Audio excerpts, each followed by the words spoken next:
disclosure. Sober disclosure. Breezy's a slut. Jimmy likes it in the butt.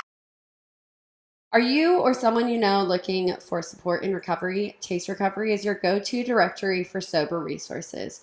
Whether you're searching for treatment centers or sober living communities, Taste Recovery connects you with the right tools and support to help you on your journey.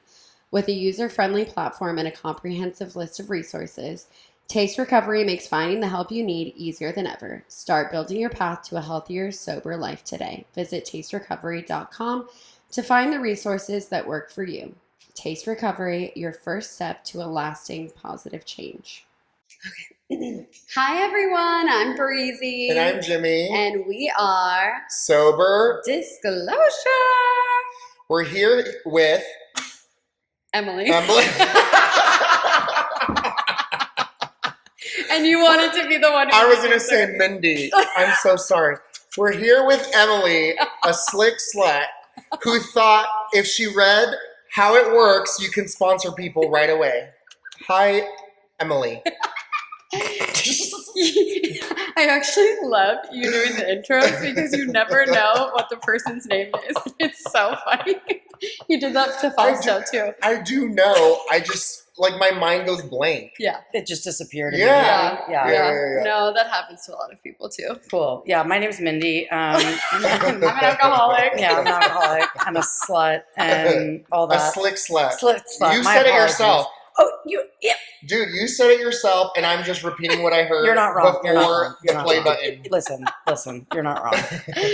No, this is very exciting because you're the first podcast guest we've had where neither of us knows you super well. So this is like, we get to really get in there and find out who you are. And Good luck. So you just moved here, correct? Yes, in Okay. October. Back here, right? Back here, yes. Okay, and you were living in New York. Yeah, I was in Okay. New York for 10 years. Okay. Ooh. How long have you been back here for?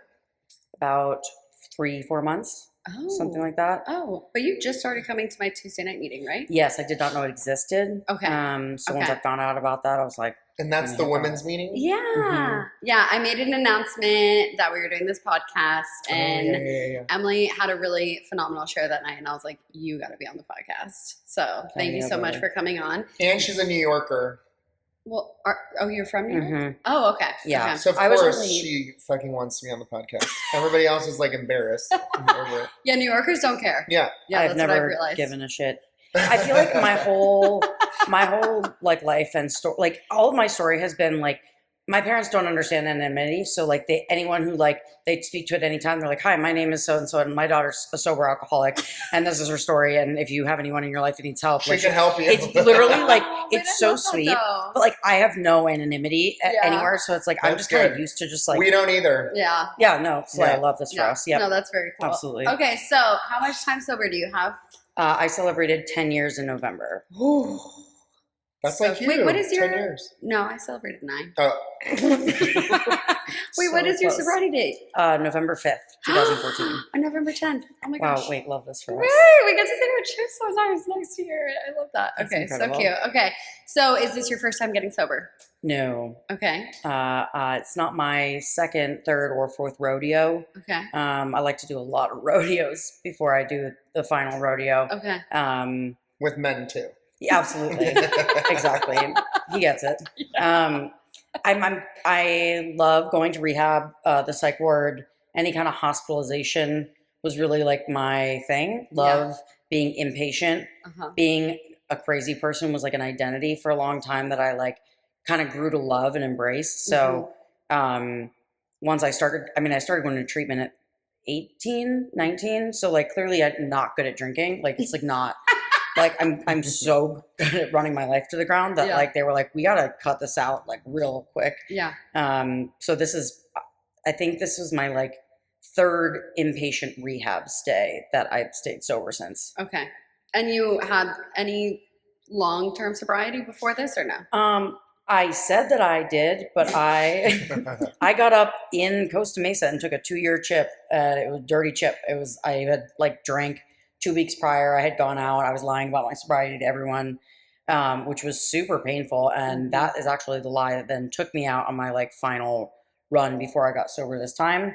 It's very uncomfortable to lie to everyone about that and get up and like pretend to be super like sober and sane when really like you're absolutely losing it. Do you feel like anyone knew? People definitely knew I was losing it. I don't know if they knew I relapsed, but I also thought that if I lied well enough that they couldn't see it.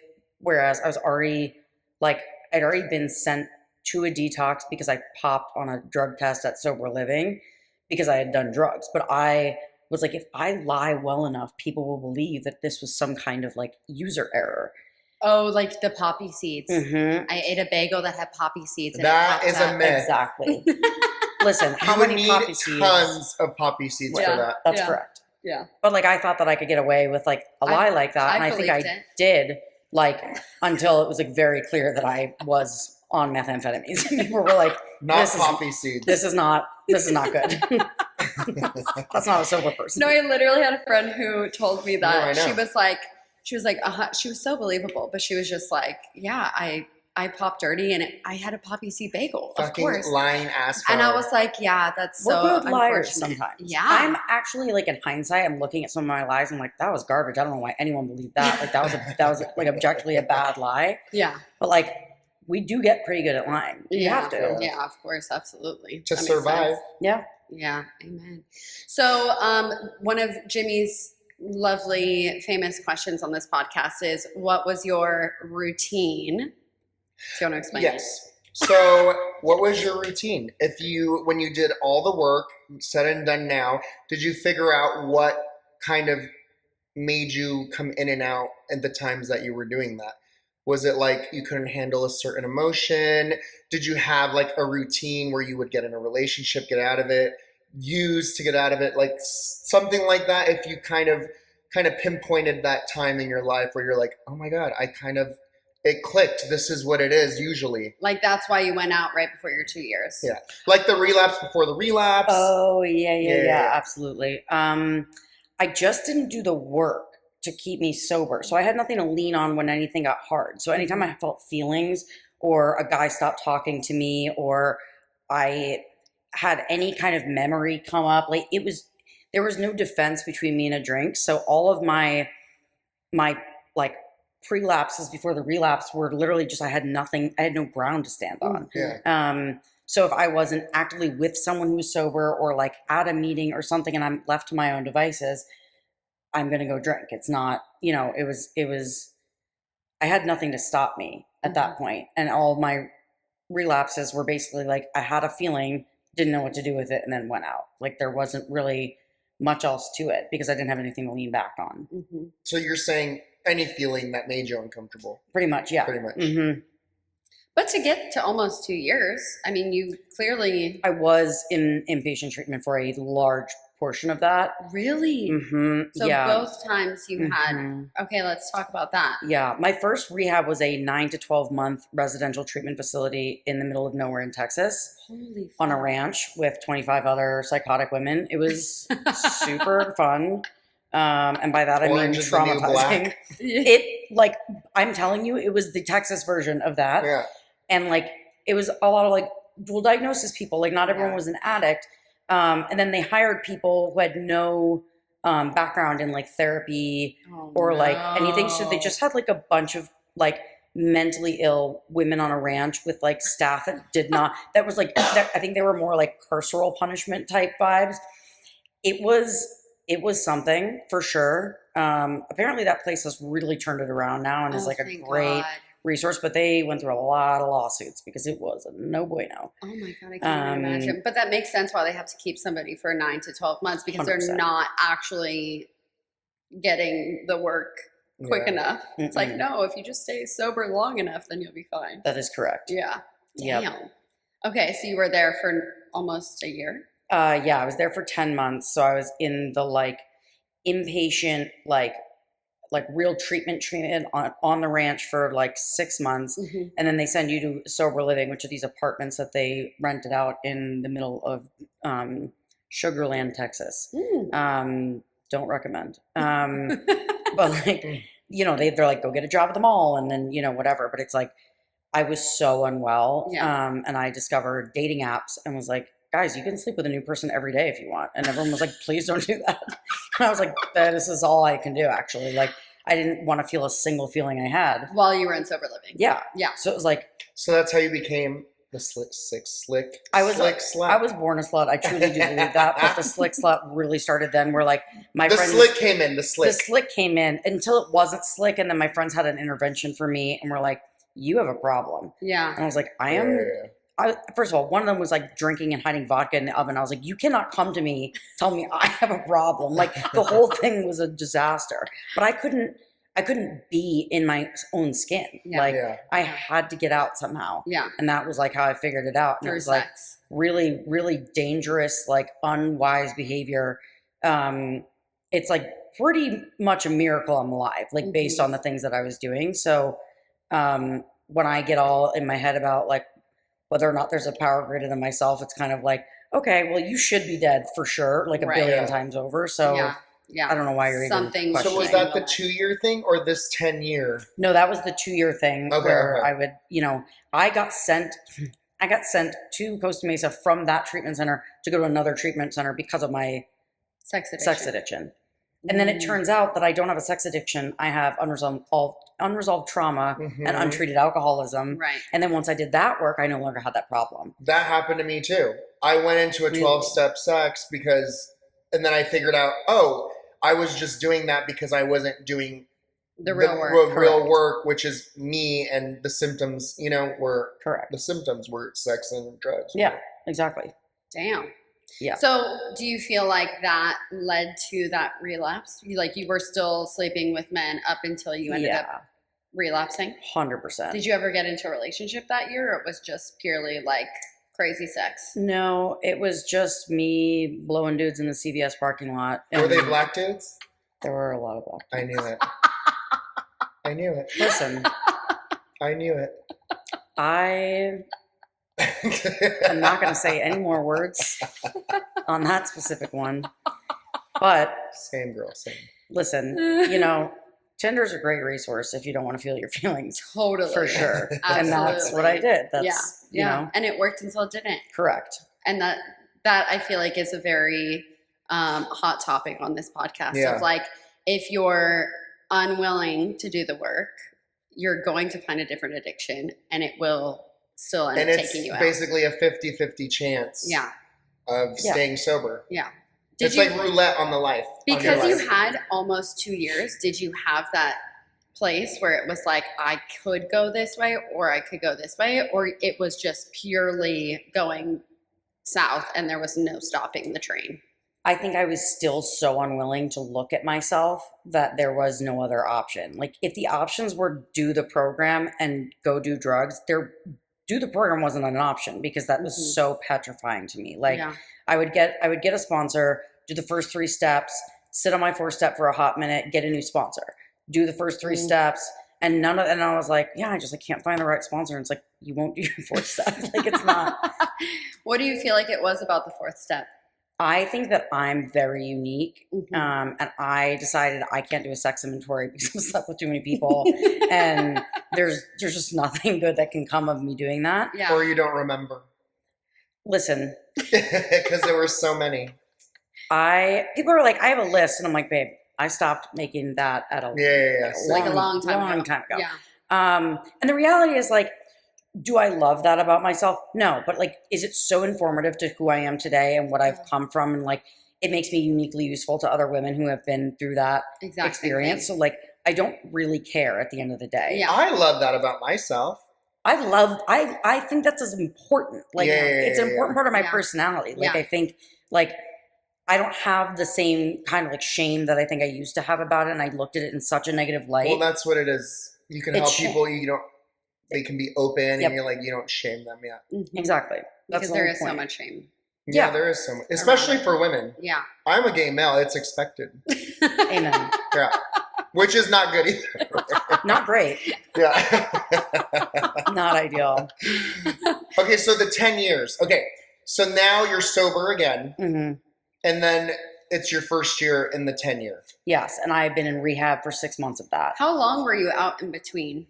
Literally, like, I was in and out in between for probably 3 months. Oh, okay. So Like, it was a short. It's It not was a a long short Okay. out, Yeah. but yeah, Long but enough. long enough. But my Yeah. last run was here. I had left yet another sober You look living. familiar. I was here. I was here. I've been like in and out since 2007. Okay, I was here in 2013. Were you ever sent to Yellowstone? No, but they did threaten me with that. Okay. That was a threat that I received. I don't know. Maybe I just see you around. Probably because I was like around. I On thought Tinder. Just kidding.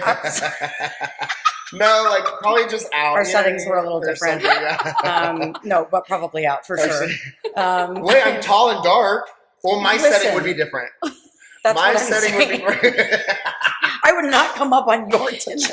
Jimmy is sometimes a little blonde. That was crazy. Although I did once get stood up on a date with a man because he heard my voice on the phone and thought that I was a guy before he showed up. So I'm no. This date is in 5 minutes, and I'm like, oh my god, like can't wait. And he calls to say he's like around the corner, and I'm talking to him, and he's like, wait, I'm being pranked, and I was like, this is in sobriety, by the way. Oh my god. And I was like, what do you mean? He's like, you're a dude. And I was like, I'm literally sitting there and was like, he's like, yeah, I'm going back home. And I was like, honestly, you gotta do what you gotta do, man. Like, I don't know what to tell you. So That's so fucked up. it was. Was that your first year? That was my first year. The first time I got sober. Yeah. This Oh. first year was a lot more of Fuck like Alanis Morissette music. literally. Yeah. See, yeah, he gets it. It was like that to a T. I think because my first 6 months were in treatment and I was so Again. like again, Yeah. like unwell. Like this last relapse was so horrific. Like I was in really rough shape physically. I went to this, treatment center and was still dealing with the like ramifications of my using. And then I had some trauma that I guess I had repressed as a kid that came up when I got sober this last time in treatment. I was reading a book and the person in the book had a similar experience, I guess, and it just kind of came up for me. And I became like non-functional. Like I couldn't do anything. So they were like, you either got to go to a more intense place or like we got to get you into EMDR or something. Mm-hmm. And so I was lucky enough to get into an EMDR specialist while I was in rehab. And then rehab had the EMDR specialist, Nope, so they they had to outsourced it. Oh, So okay. so Jim the driver drove me an hour outside of the rehab, like back and forth twice a week for EMDR therapy, and it saved my life. Like it truly did.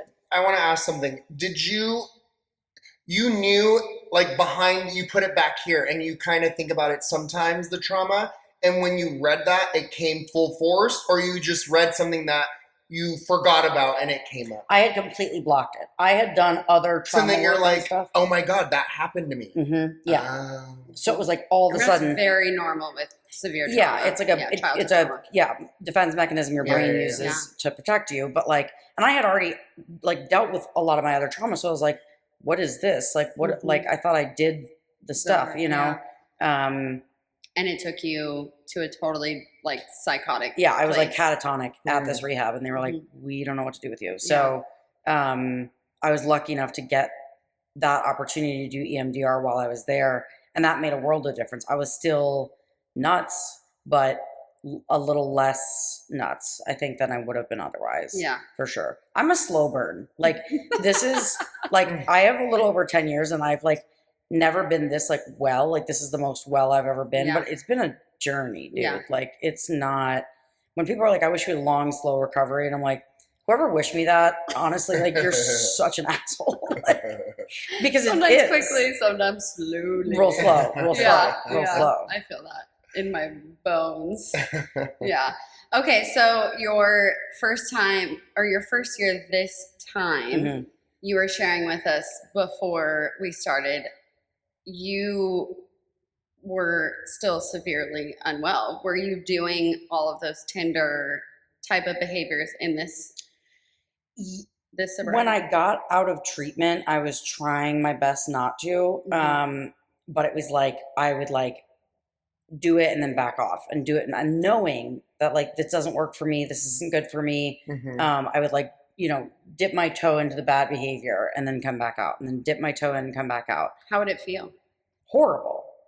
it But didn't great work at the anymore. same time. Yeah, it felt great because it's like, again, it's like Yeah. I'm not drug. thinking, Yeah. right? Like I'm not right. But then the like emotional hangover just got worse and worse and worse. Mhm. It honestly followed the same pattern as drinking in a lot of ways, where it was like it was fun, then it was fun with consequences, then it was just consequences. And it's like I'm not even having a good time anymore. Like this is like it's brutal to be stone cold sober and be out of control. Yeah. It's exactly what it is. Yeah, absolutely.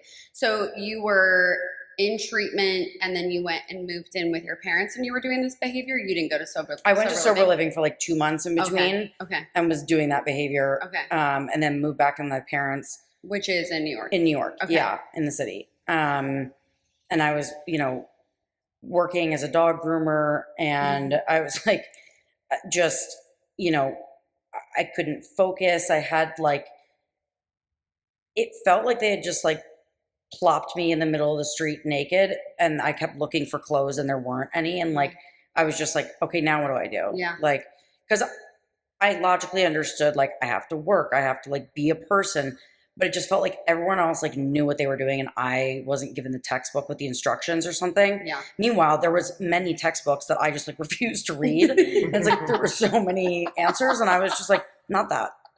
And New York is totally different. Like even being high or even being sober in New York is totally different than here. There. Like I heard more voices than I ever did. And then when I was In your sober, head? yeah. Oh. And I literally, when I see the people talking in the street before that, I'm like, I don't know what they did to get there. In New York, I was talking to people. I heard literally conversations in my head, and I would look at people in the subway and be like, what the fuck are you staring at? I would tell this lady, like, because I thought she was asking me something, but really she just sat there. She didn't say anything. Yeah. It was so weird, but I never had that experience here, just in New York. I think it's just so many people, so much all going this on. chaos. I think it just causes more of a psychosis. It's so Paranoia. overstimulating. Yeah. So then when you add drugs to that, you're just like, okay, so I'm screwed. Like, there's it was crazy. no way to function. So when you were in sober living, where were you in sober living at? In Connecticut. Okay. How did Oh you my make the God. decision to go home? New Haven? Just kidding. Yes. That's where my friend's from. I go there all the time. Okay, keep going. Wait, I love. It was, sorry, I don't know. I feel like I'm just, now the hair looks crazy. No, No, it great. looks good. Yeah. Okay, sorry. We still care what we look My like. apologies. It was 2 months in New Haven. I guess I decided that I needed a therapy dog. And like one thing about me is I can convince people of things. And so I got a dog. Shout out to my parents. This dog is a domestic terrorist. Like he is a nightmare and I love him so much, but he is now my parents' dog as a result of who I am as a person. But I was there for 2 months and I was like, I need a therapy dog. Meanwhile, this dog needs therapy. Like put that thing on Prozac immediately. Like truly scary stuff. Boot camp. We attract where we are. Yeah, 100%. Yeah. I was like, that's my son. Yeah. 100%. Absolutely. But yeah, I was there for 2 months and I was going to meetings, doing the things, right? It's just like, I liked only two sides of the triangle. I didn't like the part where you had to do the work. I really didn't like that part. Yeah. So I made a lot of friends. I'm really personable. I did the whole like, get in the middle thing, right? Yeah. And it's great to be in the middle, but if you are not doing anything in the middle, you're just sitting in the middle. It'll catch up to you. Yeah, it catches up to you. Yeah. You can't like get sober by osmosis and stay sober by osmosis. Right. Yeah. So you decided that was in Connecticut that it would be best to go home to New York? Yeah, it was just kind of like time. I don't even remember how it happened because it was like, I think I got the dog and then was like, I'm fine now. So, because the dog's my higher power. So we're good to go. I feel like a lot of people do that though. Yeah, they do. They get an emotional support animal and it's like, oh, well, this was all I was missing. Yeah. Yeah. Apparently he is not. Yeah. He did not fix me. Yeah. But yeah, I went back to my parents in New York and I started going to meetings in the city and like. And how much time do you have now? At that If you point. remember, At that point, I had 8 months? So 9 months. Yeah, something like that. Okay. And what's really interesting is like I could feel myself slipping into that like I've done this before. I know how to do this.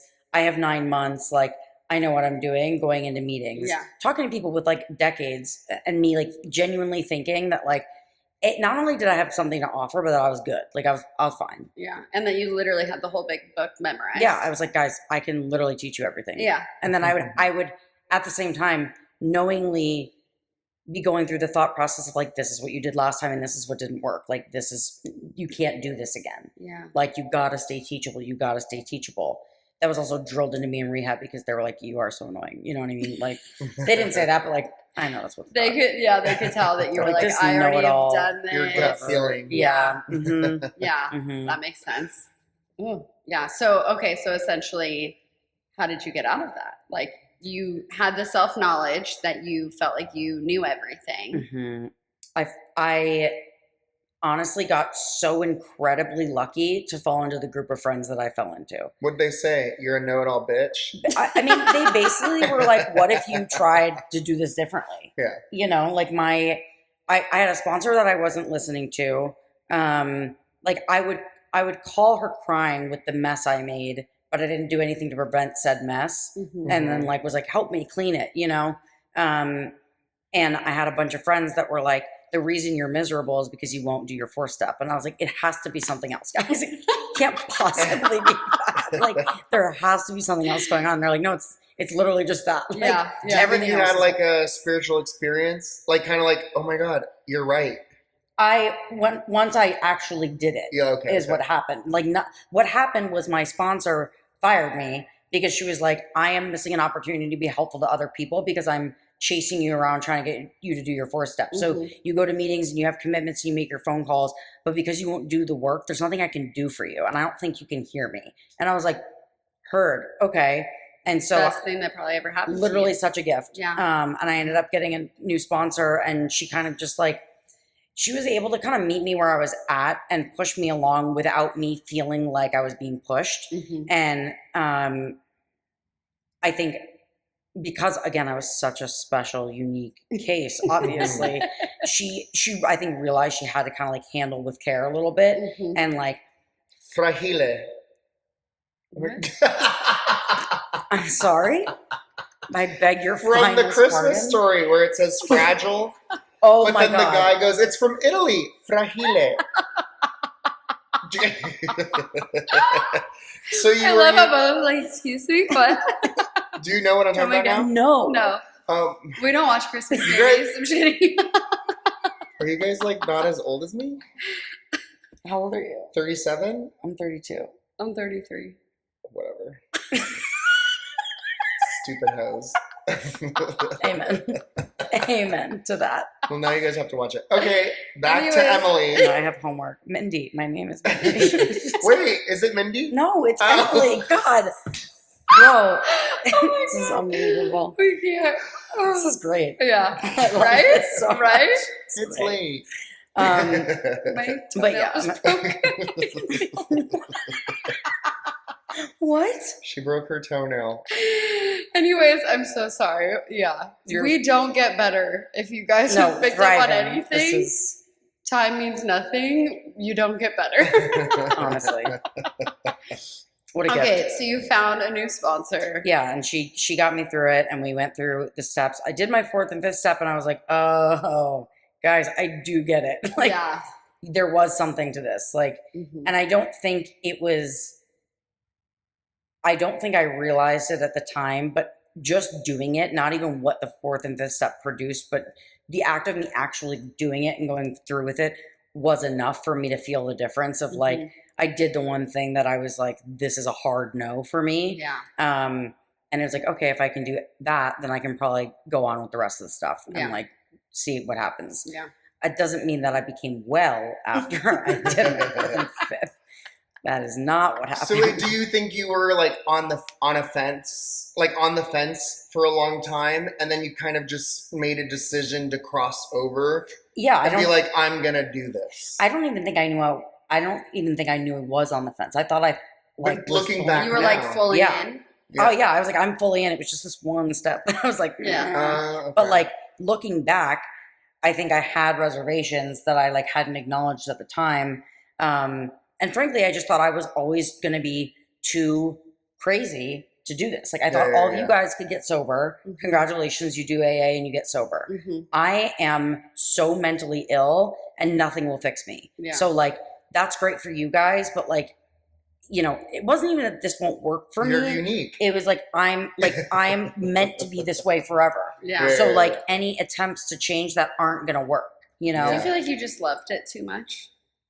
loved being a mental patient. Yeah. 100%. Like crazy. Yeah. I thrived under the assumption that like I was terminally ill. Yeah. Like Oh my truly, God, like that girl that killed her mom.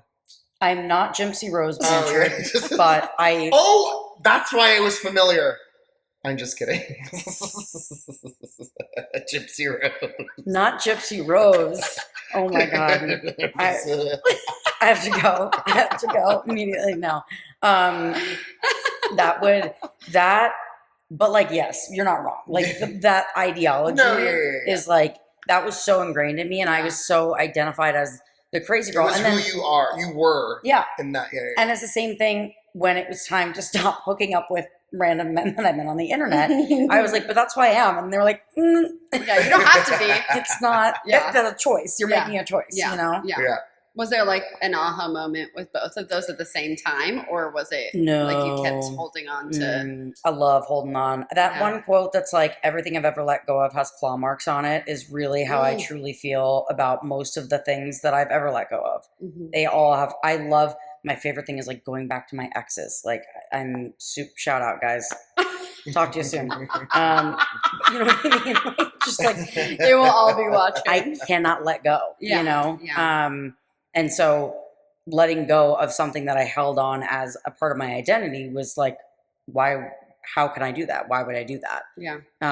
So that was more of a slow burn. That took way more than my first year Yeah. to let go of, for sure. Did you get any sort of direction from either sponsor that you were just like, yeah, besides your fourth step, that you were just like, yeah, I think I know better and I'm going to keep doing it this way? And you still stayed sober regardless. Yeah, I don't think I respected any suggestion that I received from any of them. Like I did everything begrudgingly. Mhm. And my current sponsor will tell you that she has never worked with someone that hates step work more than I do.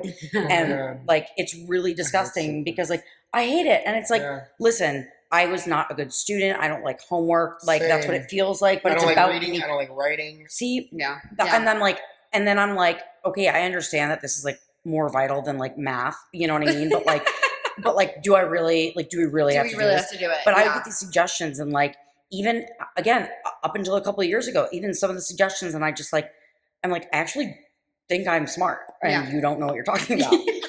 And then I'm like miserable and I'm like, why is this happening to me? Yeah. And it's like, you were asked to do a simple task to like avoid having this specific situation happen. Like what? Can you give us an example? Like I had a really, really severe resentment towards the NYPD as a whole. Mhm. And I was told to pray about it. And I was like, I don't need to do that. Yeah. This is at like 6-7 years sober. Okay. And I was like, I don't think I need to pray about this one. Yeah. And then I just walked around all day, every day, being mad at the NYPD for things that had nothing to do with me. And when I eventually was in enough pain to do the suggestion and pray about it, it was like, lo and behold, it worked. It's like, It's like God's the first thing that works and the last thing I go to. So like, I'm always going to fight that. And especially if my sponsor is like, you should do that. I'm like, no, like, no, absolutely not. She flipped up her sponsor. I'm sorry. I flip off my sponsor a lot. Not like as much as I used to. I'm like a lot more In the air. I just like really, I think that like piece of defiance that's still there comes out sometimes, but it is, I mean, it's a lot better now, but like I loved to make a mess and then come and ask them to help me clean it up. Mhm. Like they'd give me the suggestion of how not to make the mess. I would make the mess and then say, where's What the mop? happened? Like what Yeah. happened? I Yeah. don't know who did that. And Yeah. it's like, you bitch, what? Like, please. Did you ever walk topless in New York for Topless Day? No, but I walked barefoot a lot in New York, which is arguably worse because That's worse.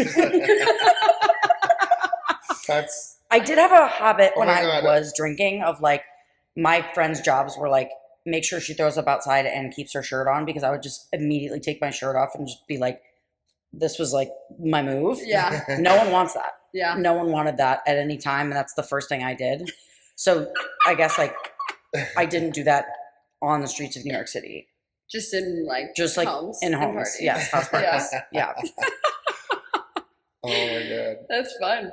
Okay, so what has been something that you have heard throughout any of your sobriety that's like either positive or negative? I didn't realize there was a negative part to this, but that has Thank you, Fausto. Yeah, that has really stuck with you throughout your sobriety, that like just when, like play the tape through, like when you're playing the tape through and you hear that one voice that just keeps popping in your head.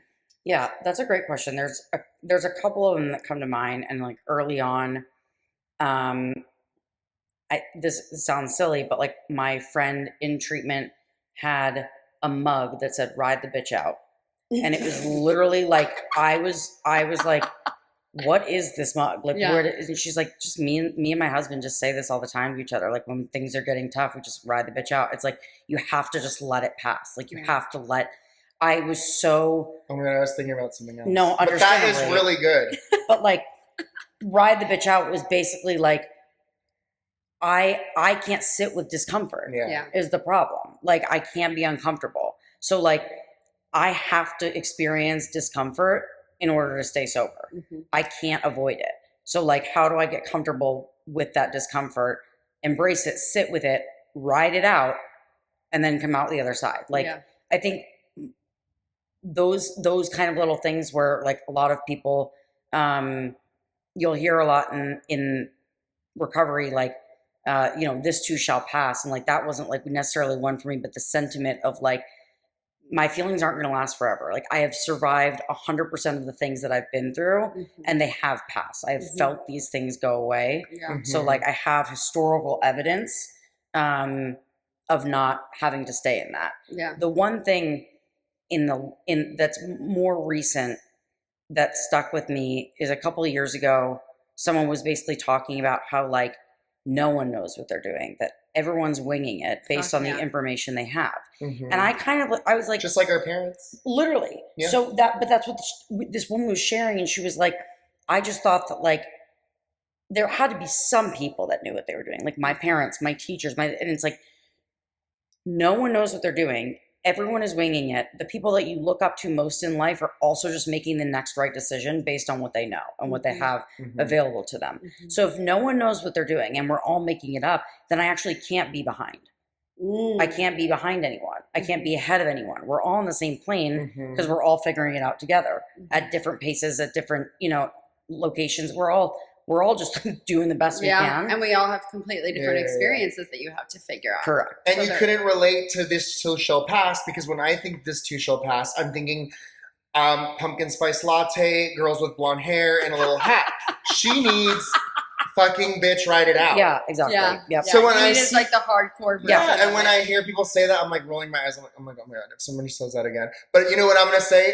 Ride the bitch Ride out. the bitch out. Yeah, And that's I like, love that. Yeah. I love that. She needed ride the bitch out. Yeah. She didn't need a pumpkin spice latte and the woman, with a book house study people. the woman that told me that too in treatment was facing multiple years in prison due to her like a millionth DUI. Yeah. And literally was like, had 2 young kids and a husband, and was like in treatment being like, I'm most likely going to go to prison when I leave this treatment center, and was like having deep conversations with people like me being like, yeah, just like ride the bitch out. I'm like, do you even need to be here? Like, or can you speak at the next meet? Like, what do you, like, what? Yeah. And I was like, oh, okay. Some people maybe have their shit together a little more than others in treatment. I certainly didn't. I was trying to stab myself with a steak knife. That was a bad day. That was a bad day. You were trying to kill yourself. That's Yeah, sick. getting yourself sent to the psych ward while in treatment is not a flex, but at the time, I mean, it like kind of feels like one. You were like kind of the cool kid in I was treatment. like, yeah, that's Yeah. it's not cool, actually. Do you remember any specific God shots throughout that first year of like, I am on the right path? like a ton. A million. Like so it was made so abundantly clear to me by everything around me that I was right where I was supposed to be. Like running into someone that I knew from treatment out here in Connecticut at a meeting the day I got out of treatment and was in a sober living. And I went to this meeting that I'd never been to before. And I see someone like from Costa Mesa. Out of all the millions of people of the world. Correct. Out of all the millions of meetings. Damn. It was like so bizarre. And I was like, what are you doing here? And he was like, I'm just visiting. Like, I didn't know you were like, did you move back? I'm visiting you. And I was like, literally, and I was like, what is going on? But there were a lot of like those kind of things Nice. that kept happening. And like, my first time getting sober, what made me truly believe that there was something that was out there was like, I was at a meeting in a really bad headspace and I was really missing home and I'm really, really missing my dogs. I'm in a meeting. There's probably 70 or 80 people in this meeting. I'm sitting in the middle somewhere. This guy comes in with a 12-week-old puppy and just plops it in my lap. I'm in the middle. I'm not like in a visible seat. He just gives me the dog. He's like, can you watch my dog for the meeting? And I was like, whoa. And it's this little baby puppy who Did you just fell cry? asleep in my arms. I sat there and sobbed the entire meeting. I Sobbed. Like, and I was like, it's exactly what I needed when I needed it. And it was like, okay, like it's, it's going to be fine. yeah. Holy fuck. That's a very big, like, God's literally Like literal. listening to Yeah. you right now, and Yeah. you're going to be okay. And I have you. Yeah. That's so cool. When I first moved back with my Wow. parents in New York, I went to a meeting and it was like, I guess the meeting didn't exist anymore. Like it was a Mm-hmm. whatever. And so I get there and there's no one there and I'm about to leave and this guy shows up and then there's this guy there and I'm like, well, now there's two of us, so we should probably just have a meeting, right? Yeah. So we sit down and have a meeting. This guy has like 20 something years and we have this like great conversation for 45 minutes and we go outside afterward. And the minute we step outside, it starts pouring rain, like torrential downpour. And we're like on Madison Avenue, like Upper East Side, New York, like very fancy, whatever. And literally, I can't even explain this. An umbrella just like rolled down the street, like a fully sealed umbrella, like a brand new umbrella. Like a vendor lost it or Correct. something. Yeah. Like someone dropped a brand new umbrella and it rolls down the street. And I just grab it and pick it up and put it up and it's big enough for the both of us. And I was like, what is happening right now? That does not happen in New York. Somebody would have picked it up already. Correct. Correct. That is correct. Yeah. That is correct. Wow. That's crazy. That is crazy. And like I say, things happen like that all the time, but you have to be open to it. And if you're Correct. not open to it and you're not receiving it yet, it's there. You're just not ready to see it, Mhm. you know? Agreed. So I feel like you need to really look deep and, in your meditation, ask for stuff like that and ask for, your higher power to show you that you're on the right path and then Yeah. it'll come. I find that it typically doesn't look the way I want it to either. So it's like, Yeah. Yeah. it's like that. It wasn't like a freaking big old muscle dude rolling down the street. It Exactly. was an umbrella. And that's what I could have used at You that a- time. that's what but you I- asked for. Exactly. Yeah. 100%. Was the umbrella black? Oh my God. Well, it was halfway there then. Oh. Just kidding. He can't help himself, can he? It's like, That's because that's his type. no, totally. This is not, what is it called when you don't say, what is it called? I don't know what you're talking about. We're not PC. Oh. I couldn't tell that. We're not PC. It sounds like brand new information to me. Crazy. Oh my God, I love you, Jimmy. Okay, so so obviously, like we told you, this podcast is for people hopefully listening in their first year of sobriety. Yep. We like to end the podcast with, oh gosh, what is Jimmy doing? What is that? What does it say? Fucking black cobra.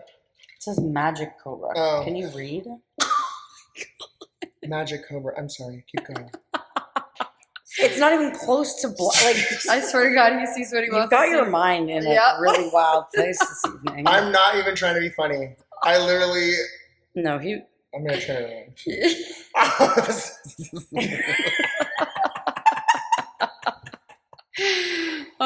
goodness. Okay. Okay. Anyways, so for the people that are in their first year of recovery, Mhm. what is one piece of advice that you can give to that person who might be in the exact same situation as you, on Tinder, not wanting to feel their feelings running away from them, and just, what is something that you can share to that person?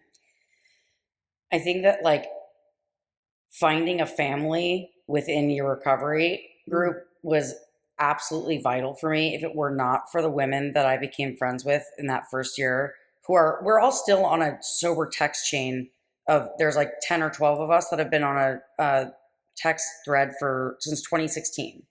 And like, these are my girls, like these Yeah. are my people. And like every single time I fell down and made the same mistake over and over again, they were like, that's okay, we love you, like we're gonna hold you through this. So like that, finding those people, getting out there and really like prioritizing my platonic friendships Yeah.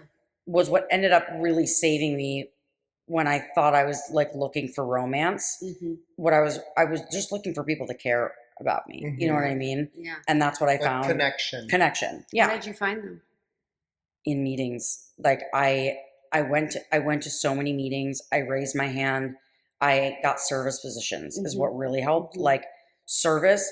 That means commitments. Yeah, commitments. Because Sorry. the East Coast is yeah. So I got like a commitment in every meeting I went to. And then you're like forced to talk to other people because you're doing commitments with other people. And I like wouldn't go to a meeting if I didn't have a commitment. It's like, that's why I'm going there, because I can't disappoint people, right? Because I'm a people pleaser. So I can't, Yep.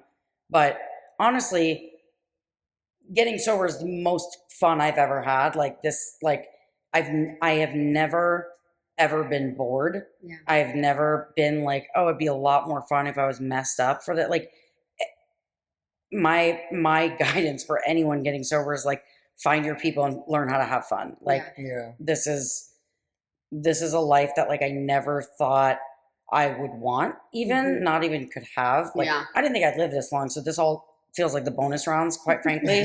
Like it really does. Like I'm every day I'm just kind of like, I have no idea what I'm doing here. Yeah. Didn't plan for this. So like, let's go. Like, what are we doing? Are you gonna come to Camp Soberfest? What happened? Are you gonna come to Camp Soberfest? I don't know what's happening. Meeting after the meeting. What does that mean? What? Meaning we're going to talk about Camp Soberfest to her after the podcast. Oh, okay. Yeah, because everyone on this podcast knows what Camp Soberfest is. Yeah. Okay. Well, thank you so much. incredibly much. It was so nice to finally get to know you on a deeper level, and I feel like we're going to become BFFs. I feel like it was so easy to talk to Emily. Yeah, and Mindy. Both of Mindy. them. Oh my God, are you a Gemini? No. Oh. I am. That's what he said. It's incredible. Truly. Thank you guys for having me. Oh, we love you. All right. I am Breezy. And I'm Jimmy. And we are Sober Disclosure. Oh my God. What is your sign? You're Sag. No, Aquarius, actually. Oh.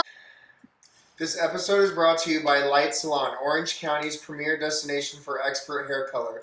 At Light Salon, we specialize in creating stunning custom color transformations that highlight your natural beauty. Owned and operated by a passionate, sober stylists, we bring authenticity, creativity, and precision to every client experience. Light Salon.